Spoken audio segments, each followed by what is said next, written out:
Hi everyone, thanks for joining tonight's live talk and Q&A with Frankie Dewar called Newbie on a Bike to 300-kilometre Bike Tour. My name's Gillian and I'm an officer at the Kilmarnock Active Travel Hub. Helping me tonight behind the scenes are my colleagues Rory and Amy, so you might see them popping up on the chat with some useful links. This webinar is part of the Ayrshire Women Cycle Festival, which is a partnership project between the Active Travel Hubs in Kilmarnock and Ayr and the Trinity in Irvine.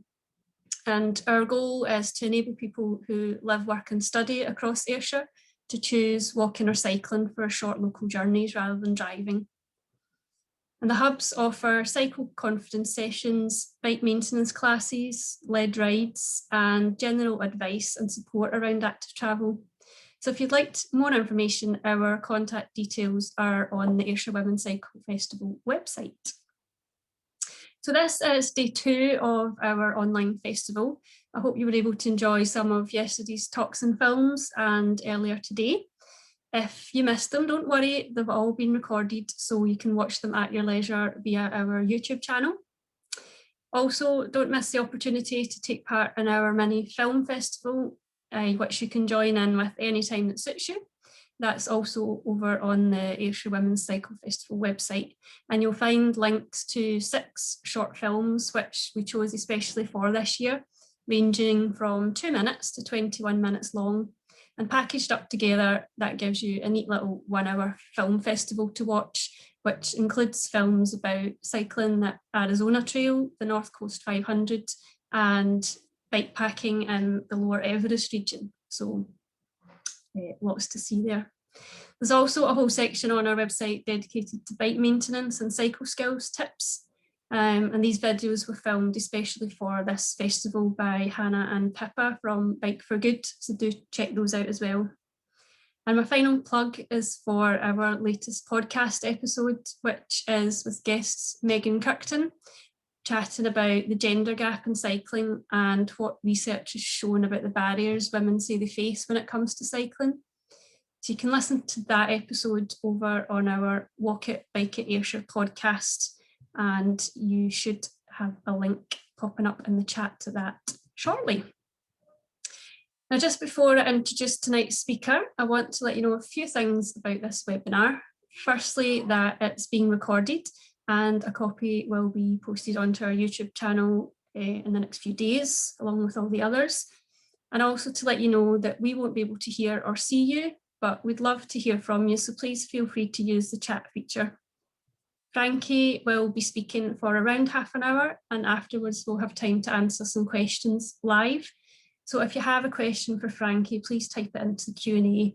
And if someone else has asked a question you like, you can upvote it by clicking on the thumbs up icon beneath the question. So I'd now like to introduce our amazing speaker, Frankie Dewar. And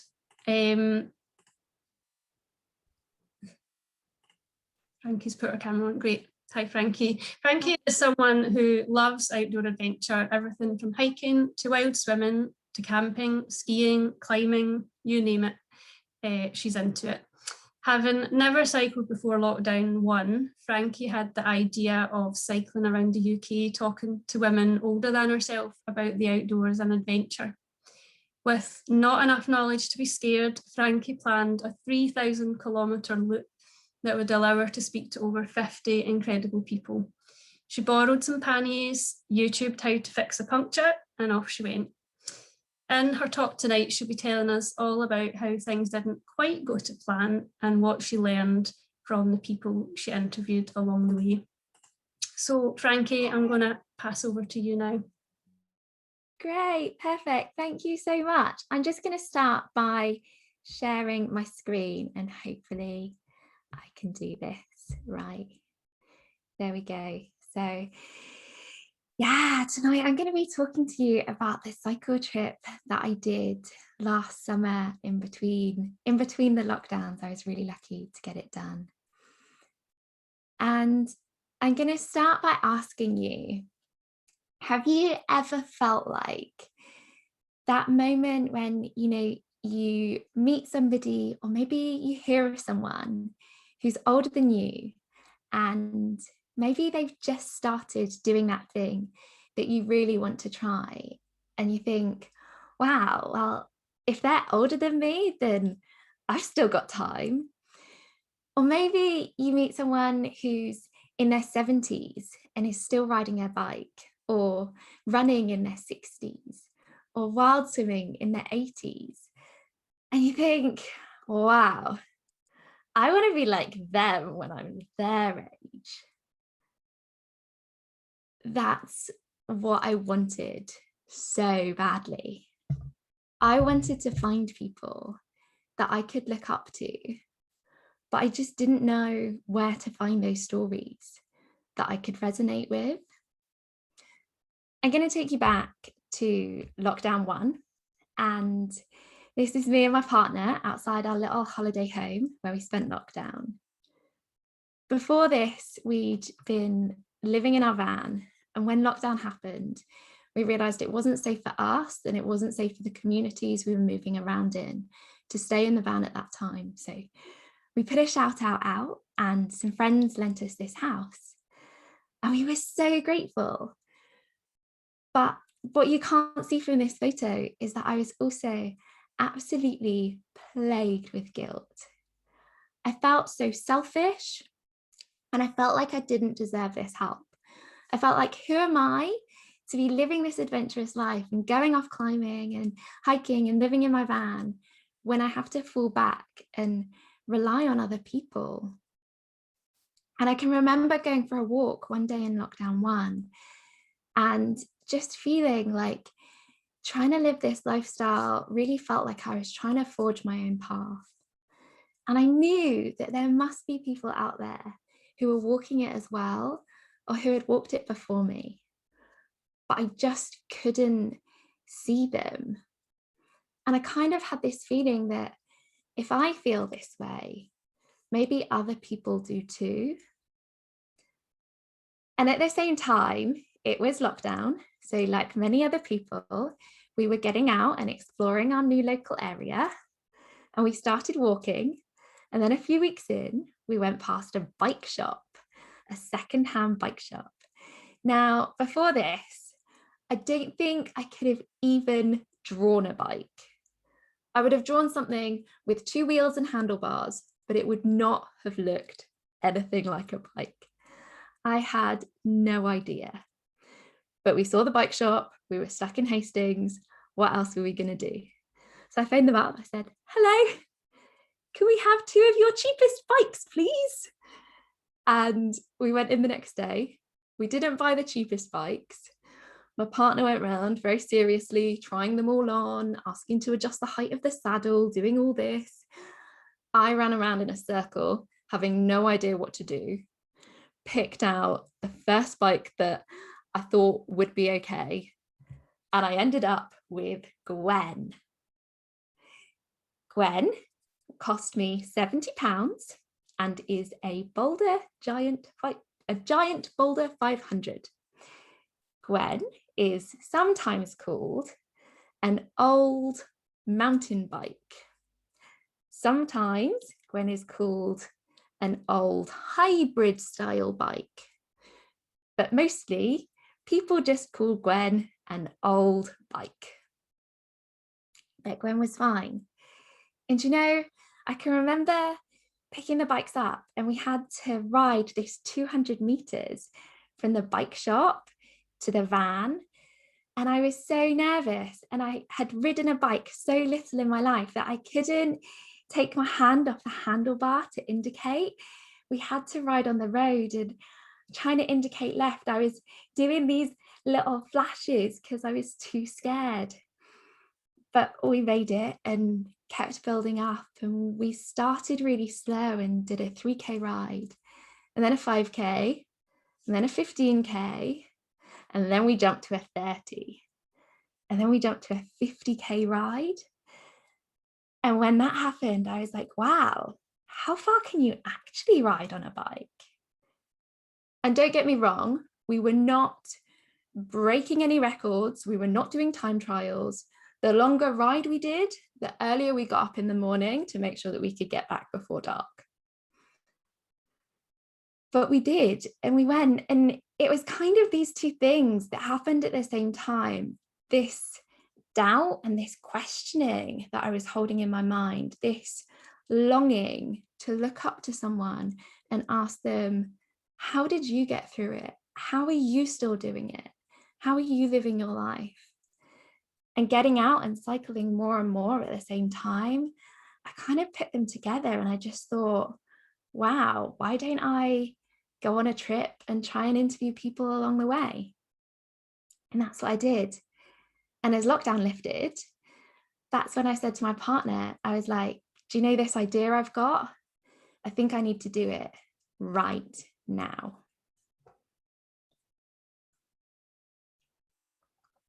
And I'm going to jump forwards to day one of the trip. Okay, so before the trip, about a month before, I was working full time. So I hadn't ridden my bike in a month, hadn't done any exercise, wasn't really that fit. Got all my gear a few days before, would not recommend it. And at this point, I still hadn't done any overnight cycling at all. I was a complete newbie. It was okay. I told myself, if I can get through day one, I can get through anything. And to begin with, the day went so well. It had been super hot the day before. And then on the day, the hotness broke and it was just wet and miserly. My loop started right down in the south of England in a town called Shoreham, which is on the coast. From there, I was planning to head up into the South Downs, which is super, super hilly. And I set off and it was all exciting. I pedaled the first bit of the trip. I did an interview. Everything was going so well. I was rocking it. And then after lunch, I had 40k left to go of my first day. It was raining, but it was okay. I couldn't really program my nav device. I couldn't work it out. I didn't have very good signal. I wasn't sure it was taking me in the right direction, but do you know what? I just decided I'm just going to trust it and I'm going to go for it. And I headed off up into the hills. I got to my first hill, I had an asthma attack, but it was okay. Carried on going. Second hill, had to push. It was now off-road. It was not so much fun, but look at me. I'm having a great time. I was having the time of my life, taking my time, stopping and taking photos, got lost, found my way again, got lost, found my way again. It was all going great. And then my seat broke, it like tilted down. I was like, this is so strange, what's going on? But I fixed it and it broke again. I fixed it and it broke again. And I couldn't tighten it up with my multi-tool. So I phoned Frit, my partner, who's my support. And I was like, Frit, I'm going to need you to come and help me. And they came, they went to a shop, bought some spanners. We fixed the bike. By this point, chucking it down, 5 PM. And they sort of, on their way, they asked me, where are you? And I said, it's okay, I'm only 10 kilometers away from the end. And they checked on the map and they were like, you've been riding around in a circle. You're still 40 kilometers away. But it's okay, fixed my bike. I was good to go. I set back out. I was on the main road, had all my lights on. It was going to be okay. And then 10 meters down the road, my bike broke again and it was completely unrepairable. I'm just going to stop sharing this for the next minute. It was completely unrepairable. The nut that holds the saddle onto place just wasn't working anymore. And I had to put the bike on the van. And after telling myself all I needed to do was get through day one, I had to call it quits there and stop. And I was devastated. But when I'd done the interview earlier that day, I'd spoken to a fantastic person called Charlotte, and their words really stayed with me. One of the questions I asked everyone was, what's one thing that you know about yourself now that you'd wish you'd known sooner? And Charlotte said, I wish I had known that I am enough. And this is something that was said again and again throughout my trip. People would say, I wish that I'd known that I was enough, and not in the summits, not in the marathons, not in the successes, but they wish they'd known that they were enough in the hard times, in the heartbreak, in the times they felt like they were failing, the job losses and the divorces and the miscarriages. They wish they'd known they were enough. And I can remember absolutely bawling my eyes out on the first day and recording this video diary and just saying that absolutely everything had gone wrong, but it's okay because I'm enough. And it was okay. I carried on. We took my bike that night to where we were staying, and luckily it was my friend's house and she had a bike shed filled with parts and we managed to fix it. I really wanted to go back and cycle those 40k that I missed out, but I had an interview the next morning and one the next afternoon, and I just had to carry on. And so I did, and I'm gonna pop my screen back up again. I cycled from there, carried on down the coast, down into Exeter. At this point, I no longer had my partner in the van following me, and my setup changed from sleeping in the van to sleeping in my little tent. You can see my little silver tent looking very tiny compared to my friends when I went and joined them in a campsite one night. And I cycled down, all the way down to Exeter, and then back up through Bristol and into Wales. And what's funny about these first 2 weeks is that it rained every single day.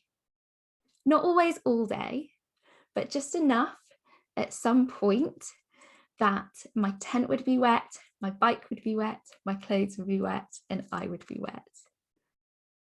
But even though it rained, and I don't know if you can remember the big storms we had last summer, but I was out cycling in, I think, every single one of them. Even though it rained that much, I just had this amazing time. I didn't know if I would love going out and cycling every day, but I did so much. There's just something so freeing about being on the bike. And I loved it right up until day 17. And now day 17 of the trip, this is going through Llanthony Valley in Wales, and then eventually I was crossing back over into England. The sun was out finally. Everything was shining. I'd had a rest day. All my kit was dry. All my clothes were clean. Basically, everything was perfect. Except it just felt like all the rain that had been outside had just all gone inside, and I felt terrible. And I felt even more frustrated that I was cycling through this beautiful area and it was so dry and I should have been having the best time, but I wasn't. I didn't want to cycle anymore. I didn't want to be on my bike anymore. I didn't want to talk to anyone anymore. And I couldn't work out what it was until I took a break, and then I realized that actually I was on my period, and it was just hormones that were affecting me.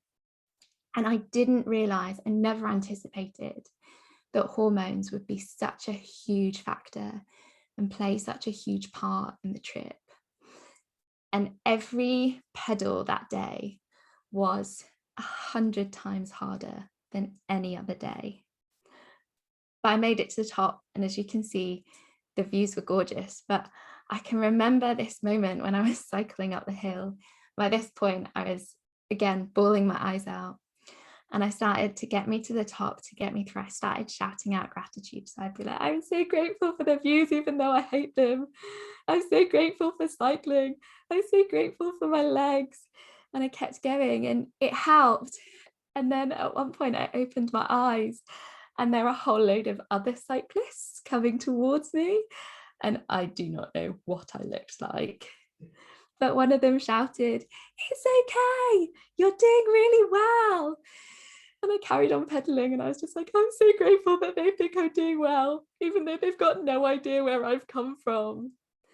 And I think it's just moments like that where people do reach out and do give you the support that can really make a difference. And I got through that day, And I carried on. And after that, it did get easier again. And along the way, I just spoke to some incredible people. I carried on through England and up into the Lake District. And I'm not going to tell you about all the people I met along the way, but here are just a few of them. I spoke to Annette, who's in her late 60s, and she now wild swims. And one thing that's hilarious about Annette is that she told me that she used to hike and she used to mountaineer, but she only does easy trips now. No more than 5 hours and no 2 days in a row. I spoke to Winnie, who also wild swims, is in her 40s and now goes wild swimming all throughout the winter. And I loved seeing a picture of her this winter, cutting a hole in the ice and swimming in that. I spoke to Angela, who is in her 60s and is the oldest female to have run Joggle, so from John O'Groats to Land's End. She did it in 18 days and 10 hours. I literally don't think I could run any distance in 18 days, let alone Joggle. And then I hope you can see that I also spoke to Shadi, who started mountaineering in her 40s and since then has gone on to climb Mont Blanc and Kilimanjaro and the Matterhorn and some other incredible peaks. Just absolutely fantastic people with incredible stories. And then I made it to Scotland. I was halfway through. Sorry, one sec. I was halfway through and I'd been holding on to this point for so long. I was expecting to feel so proud of myself and I was expecting it to get easier. You know, from this point, it's supposed to be all downhill. And actually, when I got to Scotland, I'd tell people where I'd come from and they'd say, are you going to get the train home now? And I'd be like, oh, that was a good idea. But I didn't think of that. And actually, when I got there, instead of feeling this huge relief that I'd got halfway through the trip, I had struggled so hard to get to that point that I found it really, really daunting. The fact that I was going to have to carry on and do the whole thing again. And at the same time, there was potential government announcements about lockdown. And that really played with my mind. Ahead of the announcements, I reasoned with myself that if I would have to turn back there and call it an end to the trip, that it would be okay. I set myself up for the worst and I was like, if I have to go home, it'll be fine. I genuinely thought that travel restrictions would come into place. And then the announcement happened and there were no travel restrictions. It was fine. I was okay to keep going. But it was actually really hard to turn around and come back from that and then commit again to carrying on. And I very nearly didn't carry on. But I think it was the people that I spoke to and the interviews that I did in Scotland that really gave me the purpose to keep going. And I'm going to show you my map now. So this was the trip that I did. And as you can see, I started in the south. Each line and each dot is a day. I went up the left-hand side, so the west, up to Glasgow, across to Edinburgh. I wish I could have gone further north in Scotland, but I just didn't have the time. But then I was aiming to do 60 kilometers a day, and you'll see that the lines on the left are so much shorter than on the right. After that announcement happened and I committed to going on and doing the trip, I was so scared that a lockdown would happen and would leave me with 3/4 of my loop done that I started cycling so much longer each day to just get back down the country as quickly as I could. And I did some of my biggest days, but also some of my favorites. This photo was taken coming over the Scottish borders and back into Northumberland. It was such a tough day. I had to push my bike up this really horrible hill, and then I got to the top and I realized there was a path that I could have been pushing up that was only about 20 meters to my left, but I just hadn't seen it. But it was also one of the most rewarding days ever. And then when I finally came back into England and got into a town, loads of people would ask me where I'd come from, and I don't think they could believe that that this bike had actually done it and made it through. And I carried on down the country, speaking to some more phenomenal people along the way. I spoke to Eleanor, who's in her 50s, who's a cross-country cyclist and who competes in the nationals for her age category. She says that she always comes last, but that she still competes, and that's what matters. I spoke to Jan, whose job is running cycling confidence courses for people and for women in particular who are in their 50s and their 60s and maybe in their 70s and want to get into biking. I spoke to Freddie, who's a plumber and a football coach and is setting herself up to walk the Pennine Way later this year. And I spoke to Nikki Love, who for her 50th birthday decided to run 63 marathons in 63 days and is now in her mid-50s about to run, very literally as we speak, 100 marathons in 100 days. Just some absolutely amazing people. And as I talk about this trip, I can't not talk about the landscape. I cycled through some incredible areas. I cycled through Devon and Cornwall. I cycled through the Lake District where this photo was taken. I cycled through the peaks in Wales, cycling up to Scotland, and even from Glasgow across to Edinburgh. It was all just so stunning. I don't think there's anywhere where I wouldn't think that people have good cycling in their local area. Even in the cities, I got into Liverpool. I just stare up at the buildings like I'd never been in a city before. I was like, wow, the buildings are so tall. And again, coming into Glasgow, I came into Glasgow one day in autumn when all the leaves were red and falling and there was live music and people chatting everywhere. And I can't describe how amazing it made me feel. Now, you're based in Scotland, so I'm sure you'll never think about doing this as a cycle, but if it ever comes to you, there is one route in particular from my trip that I would say not to do, and it is from Kingston to Smarden. And Kingston is like outskirts of London, South London, and Smarden is just this tiny little village in Kent. But it was the worst cycling.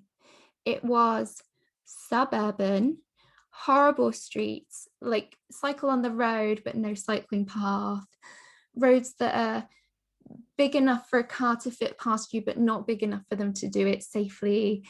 It was super suburban, and to make it worse, it was a Sunday and I really needed a wee and I couldn't find anywhere to go for a wee, and I had to go into a Starbucks.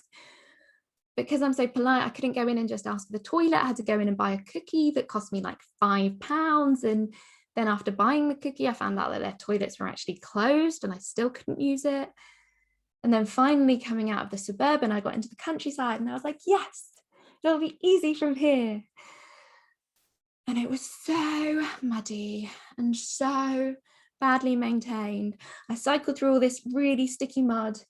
And then I got to some grass and I thought, wow, finally, I've got this. And the grass had been recently cut.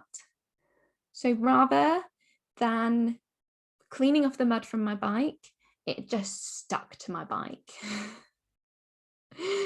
It was the worst day cycling, but it was so worth it. That evening, I met Mimi Anderson, who in her late 50s is an incredible endurance athlete, a runner and a cyclist who holds and is continuing to set some incredible world records as an endurance athlete. just an absolutely phenomenal person with incredible stories. And then the next day for me was really the day where I knew that I had done it. I knew that I was going to be able to complete the loop and speak to all the people I wanted to speak to, and it was going to be okay. It wasn't the last day, but for me, it had all the feelings of being the last day. I set out from Smarden and I had this huge headwind. It was the kind of headwind where I was almost cycling backwards. And whereas usually I would get so annoyed with it and I just wish the wind to stop. Actually, this time the wind smelt like the sea. And so for me, I knew that it meant that I was almost home. And then that evening, I had one of my favourite conversations of the trip. I met Maggie in Canberra Sands. Margaret, or Maggie, is in her 70s.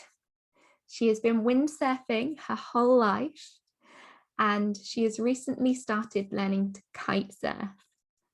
Kite surf.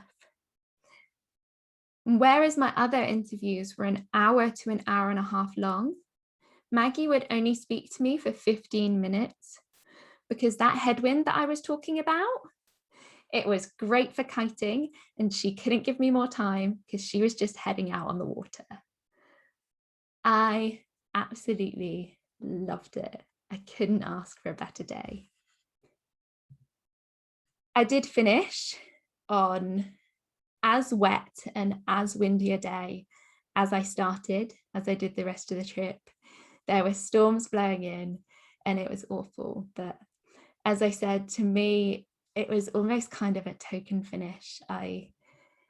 It didn't hold that much to me, joining up those dots. But what did mean quite a lot was a few days later, after having a little bit of a rest, I went back and I redid those 40 kilometers from day one. I didn't know whether I wanted to or not, but I had some time and I was in the area and I just decided that I should go for it and it would be a great excuse to go and see my friend again that night.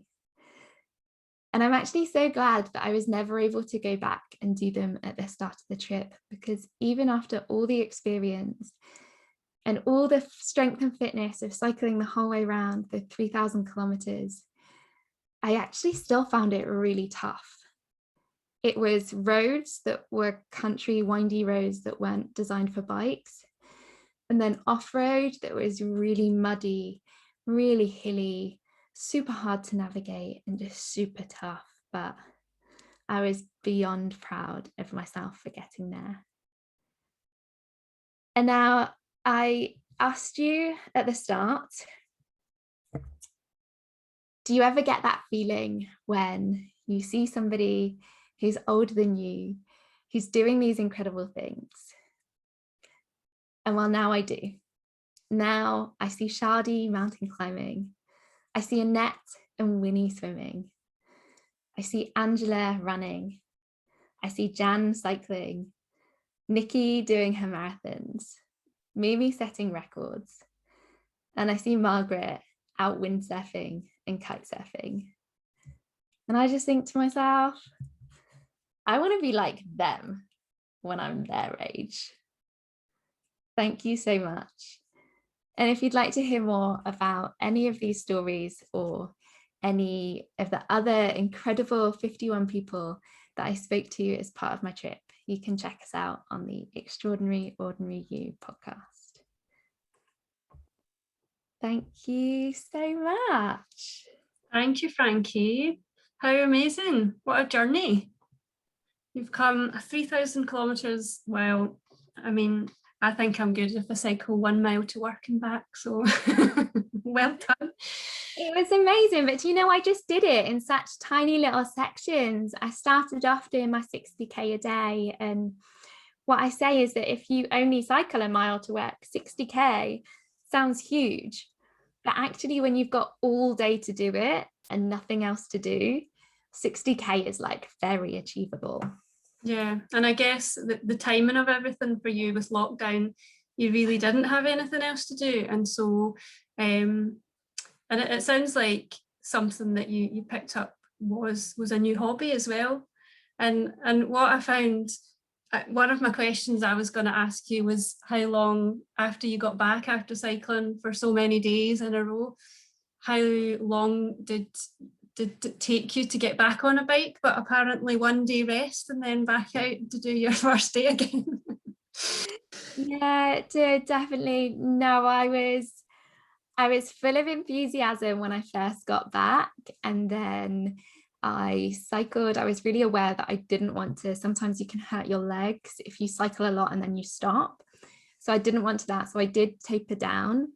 But then I'm going to go full honesty and say that over lockdown 3, when we were really limited to how far we could go, I just didn't really cycle at all. I actually found it, like really hard to go from being on the trip and out cycling. I think there were too many memories attached to it. So it's only now, I took a bit of a break over winter, and it's only now that I'm getting back on my bike. But now that I am getting... That sounds more reasonable. I think you're allowed a break. Well, I've got like notes and notes of questions, but I won't hog you. I'm going to look to the Q&A to see what other people have been asking. Okay, so how did you find the amazing people to talk to along the way? Great question. I originally, when I had the idea, I was so scared that maybe I was the only one that felt this way, or that I'd ask people and they'd be like, no, why do you want to talk to me? Go away. And I posted in a Facebook group chat called the Adventure Queens. And I just posted in there and I said, if there's anybody older than 27, so I was 27 at the time, who has the outdoors as a predominant part of their life and would be willing to speak to me, please let me know. I was so nervous, shut my laptop down and I just had to walk away. And then I started getting notifications on my phone, and I came back and I had like 75 comments from people being like, please come and see me, please come and see me. And now I've got a map that I've just not been able to keep adding to, but it's got over 200 pins of just incredible people who are doing incredible journeys. And then along the way, I have to go and do it all again now to catch all the people you missed. Yeah, absolutely. And along the way, I kept either posting in groups or just posting out on Instagram, or sometimes just bumping into people along the way. And so did you document the journey kind of live, if you like, used through social media whilst you were doing the tour as well? Yeah, I did. I found it really hard to be very active on social media. I think I thought it would be easy to do everything all at once. And actually, I felt like I was juggling balls, and that often one of them would just fall on the floor. Yeah. And that was quite often social media, but I did try and post on there and keep people updated. Yeah. Also, we filmed the trip. So my partner is a filmmaker, and we've got a whole load of footage that is just waiting at the moment to be made into a film. So that's exciting. Watch this space. Yeah, definitely. That's amazing. And so did your partner join you for certain stages, and was that pre-planned, or did you kind of arrange it as you went along? No, it was very ad hoc. We sort of planned it that we'd try and meet up for rest days. So if I was having a rest day or gonna book like a B&B to stay in, that we'd try and meet up for that. I think in the end they joined me for about half of the trip. So I do half of the trip with them, half of the trip with my tent and staying in different accommodation along the way. The benefit of having them is that they had the van. So especially when I was trying to get down as quickly as I could, rather than having to cycle a short distance and then come off my route, find somewhere to stay, come back, I would literally cycle until I couldn't cycle anymore. And that's where we'd park the van, and that's where we'd stay overnight. Perfect. That's ideal. That kind of leads on, because that got me thinking about the amount of time you must have spent on your own in that case. And a question has come in related to that. So what are your tips for someone doing a solo bike trip, which might be their first ever solo bike trip, and therefore don't know what to expect? Did you ever get scared camping and cycling on your own? I never got scared cycling on my own. I am massively afraid of the dark, so I did get a little bit scared camping on my own, but I think that is more me than being in a scary situation. The only tip that I really want to give for somebody is just to go for it. Like, it is so much fun. And actually what I would say is that you can try and think out all the things that could go wrong or all the scenarios that could happen, but you're never going to know what it actually is that could go wrong. So for me, like, the saddle breaking was what went wrong, and I could never have anticipated that. But so maybe then instead of trying to work out all the things that could go wrong, maybe try and have a plan B for if things do go wrong. And for me, that was knowing that I could phone my partner, but maybe it's knowing that you could get a train, or knowing that there is a bus, or whatever it is. Just having a backup plan can be really helpful. I think particularly when you're by yourself and all of a sudden you have to make all those decisions yourself. Yeah, and when it comes to the planning side of things, I wondered, when you were so specifically about the route itself, I imagine a lot of that was based on where the people were that you were interviewing, and therefore you had to go to certain places. But did you sort of plan the whole route before you left home, or did you sort of plan the first little bits and then take it from there? And what sort of things did you use to help you with that planning? Yeah, so I worked out I had to try and cycle about 60 kilometers a day and had about 2 months to do it in. So then I just started plotting using Google Maps on bike mode how far apart everybody lived. And I gave myself leeway that if people maybe lived 100 kilometers apart, I would take 2 days to do it. So I rounded up, not down.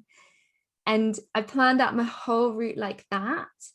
But then on a day-by-day basis, I would use Komoot to actually plan my route. And so after day one, when my route went terribly wrong, that's when I started using Komoot, and then I used it for the rest of the trip. And it didn't take you long to learn that one then. It was definitely trial and error. It's a good thing to talk about, because, well, I do a lot of walking, and it's easy enough, I find, to navigate using a phone app when you can just take it out of your pocket and look at it when you're walking. When you're on a bike, it's harder because you have to keep stopping to do it. It's not as easy. Yeah, so I didn't buy that much expensive kit. I tried to do it on a budget, but one piece of very expensive kit that I bought a Wahoo Roam. And so it's like a little navigation device. So I would plan my route on Komoot, and then I would send it to the Wahoo. And then the Wahoo has like a snake made out of arrows that you just follow. So it feels like you're just going in a straight line, following these arrows on this route. And it was game changing. The amount of time you save following arrows rather than trying to look at a map, trying to look at your phone. Mm-hmm. It was money definitely well spent. Good tip there then. And not just for long journeys, I guess. It could be used for any distance of journeys. Yeah, absolutely, definitely. I think going anywhere. And actually I really like using Komoot in my local area, because sometimes you don't know where to go, but because other people put in their highlights, you can find the highlights. Borrow it. Yeah. Perfect. So we've got a question here from Elaine. Do you think if you had thought about it and trained for it, you would still have done it? I was very determined to do it. So as soon as I had the idea to do it, I would write down in a diary I had every morning, I have cycled the UK. And so I've got this diary where I must have written maybe 50 or 100 times, I have cycled the UK. So I was very determined that I wanted to achieve this thing. So in that case, I want to say yes, but also with the timing. If I'd have taken the summer to train and then we'd done lockdown and then we'd be here now and I still wouldn't have done it, no, probably not. It's one of the things, isn't it? The more you think about it, the more you talk yourself out of it.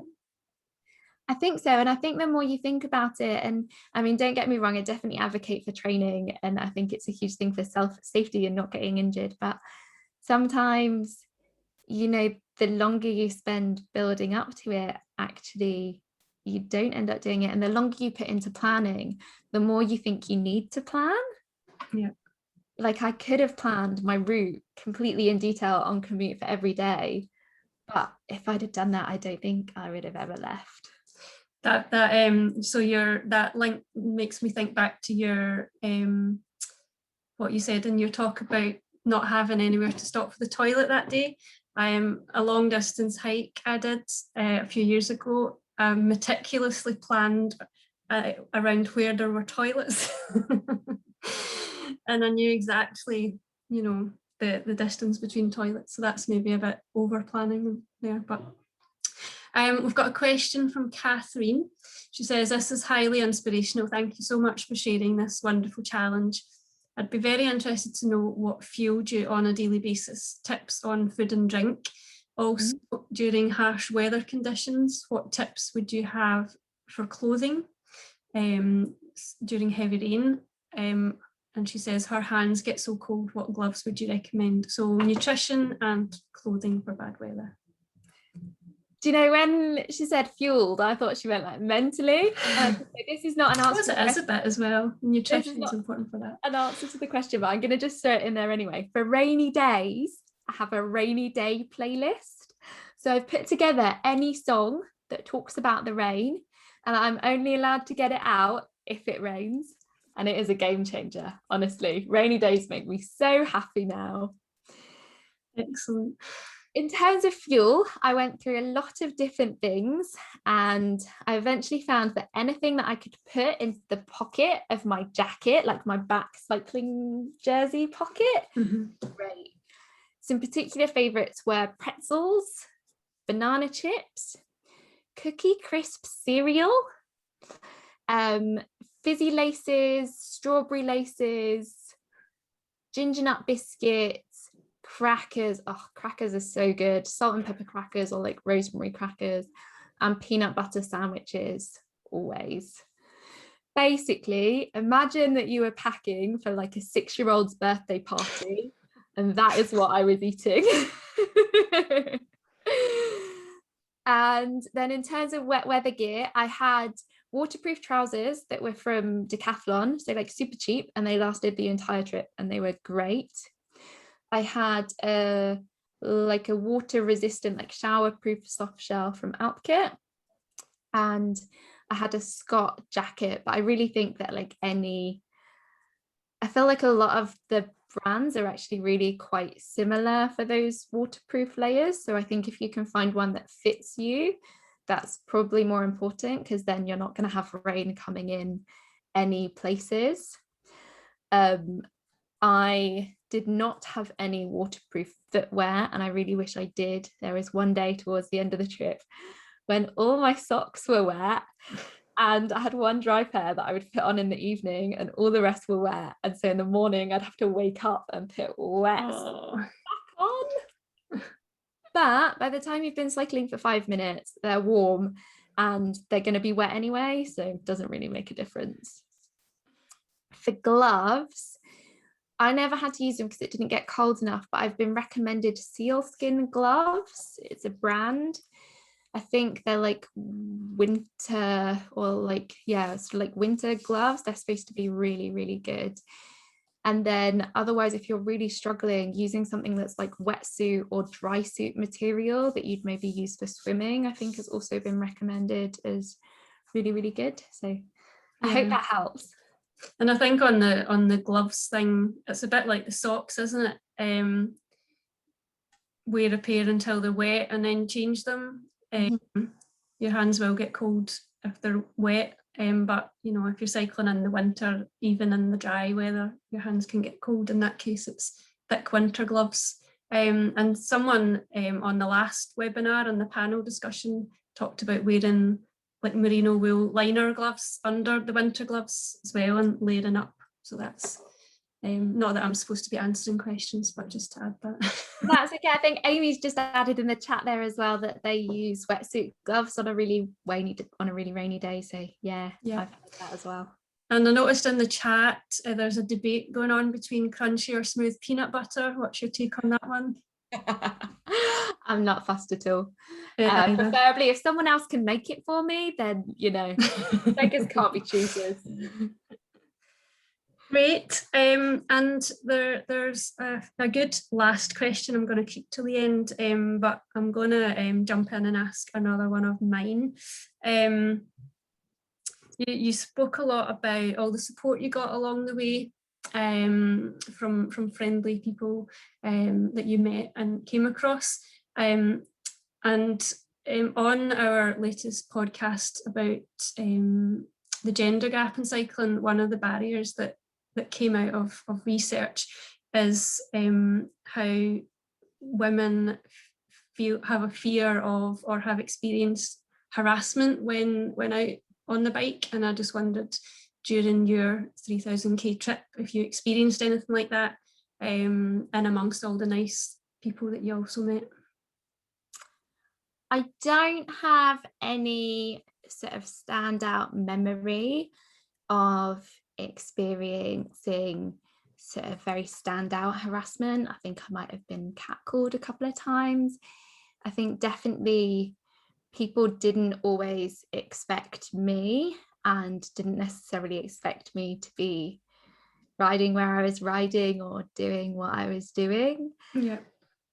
But there was nothing more than that. There was quite a bit of mansplaining at times about what I should be doing with my bike and what I should be carrying and what I should not be carrying. But sometimes it was quite helpful. Like one person cleaned my chain and then re-greased it for me, and yeah, it was quite handy. Okay, well that sounds like you had an overall really good experience then. Yeah, definitely. I think I was really lucky to hear that side as well. I wondered if you, at what point you gave Gwen the Giant her name. Was it before, during, or at what point in the trip? And also, do you still ride that same bike now? I do still ride the same bike now. Yeah, absolutely. Still 3,000 kilometers going later, £70. What an absolute bargain. On a price per kilometer, we are doing well. I can't remember when I named Gwen. I think it was just before the trip. I think I was about to set off and someone was like, "What's your bike called?" And I was like, "What do you mean, what's my bike called? It's called Bike." And they were like, "No, you need to name the bike. Trust us." And so I named it Gwen after Gwen Moffat, who is a huge inspiration for me and was an absolute pioneer in terms of mountaineering and climbing and women in the outdoors. And if anybody doesn't know who they are, I definitely recommend looking them up. Amazing. And it just goes to show that you don't have to spend tons and tons of money on a bike to carry you around the place. I got picked my bike up for free, and it takes me where I need it to go. It's not the best bike in the world, but it's absolutely perfect for what I need. Definitely, absolutely. And I think at times people would sort of say, like, I said at the beginning of the talk, everyone was like, "Oh, that's an old bike," but it more than did the job. It was perfectly fine for what I needed. And I really wanted to show that you don't have to have the most expensive gear, the best quality gear. You just have to have like the enthusiasm to really want to get out there and do it. And yeah, absolutely, you can do it on a cheaper bike. And just to finish up then, the last question, what do you think your next trip will be? Do you fancy completing the rest of Scotland? I would love to do a loop around Scotland. It is 100% on my bucket list, completely. I don't have any more big trips planned for myself, but my partner is actually about to go off on a trip, so the roles are getting reversed a little bit there. They're about to rollerblade a zigzag down England, looking at and talking to people about belonging within the LGBTQIA+ community. And so I'm really excited to spend a couple of months being with them and supporting them sort of in the way that they supported me. Amazing. And so are you going to be behind the camera for that one? Another new skill to learn. I am, and I'm so excited for it. Absolutely. Amazing. Well, we'll look out for that. There's sounds like lots of stuff to look forward to. I know that we chatted before we went live about the other webinar series that you've been involved in, about arranging adventures in the outdoors and how to actually plan those, which you obviously have experience in.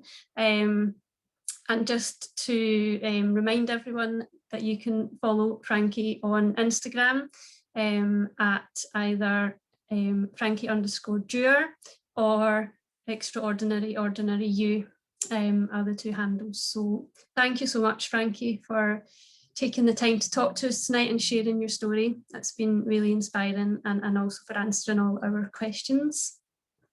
No, thank you so much. It's been great. And I just wanted to say as well, thank you to everyone for coming and for asking questions. It's been so lovely to give it and to be here. So thanks for all your time. Thank you. And so that's almost it for the second day of our Ayrshire Women Cycle Festival. And tomorrow is the final day, and we've got 2 events that you can still register for. So first up is Claire Martin, and Claire works for Scottish Cycling, and she's also a volunteer breeze champion. And Claire will be on at 7:30 p.m. talking about cycling and mental health. And there's a Q&A on that one as well. And then to wrap up our 2021 festival, we're screening the short film Resolution Race live at 9. So still time to get the popcorn in and register for both of those on our Ayrshire Women Cycle Festival website. And just the last thing to say is when you close this webinar, a page will open with a link to a survey, and we'd really appreciate you taking 2 minutes just to fill it in. It helps us to put on free festivals like this in the future and make sure they're tailored to what you would like to see. So thanks so much for tuning in tonight, and please do get in touch with your local Active Travel Hub if we can help with any aspects of your cycling journey. Thank you.